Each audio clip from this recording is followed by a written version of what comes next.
ഇതേ PSCയുടെ ഓഫീസാണ്. അതെ. അപ്പൊ ആനയുടെ പരിപാടി ഇല്ല ഇവിടെ. അതറിഞ്ഞുകൊണ്ട് തന്നെയാണ് ഞാൻ ഓഫീസിലേക്ക് വന്നത്. എന്താണത്? എന്താണത്? ഇതെന്റെ ആന, എന്റെ സാധനം. അത് ആനപ്പാപ്പൻ എടുക്കേണ്ട സാധനമാണ്. അത് ഞാൻ എടുത്തോളും. വനം വകുപ്പിന്റെ PSC പരീക്ഷ ഞാൻ എഴുതി ആനപ്പാപ്പന്റെ തസ്തിക. റാങ്ക് ലിസ്റ്റിലുണ്ട് ആനപ്പാപ്പന്റെ അല്ലേ? എന്ത് മണ്ട ചോദ്യങ്ങളാണ് നിങ്ങൾ ചോദിച്ചോണ്ടിരിക്കുന്നത്? ആറ്റത്തിന്റെ ഘടന എന്തിനാണ്? ആറ്റത്തിന്റെ ഘടന ഞാനും എന്റെ ആരും അറിഞ്ഞിരിക്കുന്നത്. തണ്ണീർമുക്കം പണ്ട് ഏത് കായെല്ലാം സ്ഥാപിച്ചെന്ന് നാളെ പോയിട്ട് കുളിക്കാൻ എന്റെ ആന കിടക്കും. എന്ത് ചോദ്യമാണ്? എന്തെല്ലാ ചോദ്യം.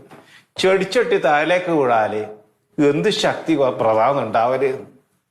ആനേരെ പിണ്ടം താഴേക്ക് വീണാല് അത് നമുക്ക് കൃത്യമായിട്ട് പറയാൻ പറ്റും എത്ര പിണ്ടം താഴെ വീണെന്ന്. അത് തിന്നതിന് കണക്കാറ്റ് വീഴും. അത് നമുക്കറിയും. എന്തിനാണ് ഇങ്ങനെ മണ്ടൻ ചോദ്യങ്ങൾ ചോദിക്കുന്നത്?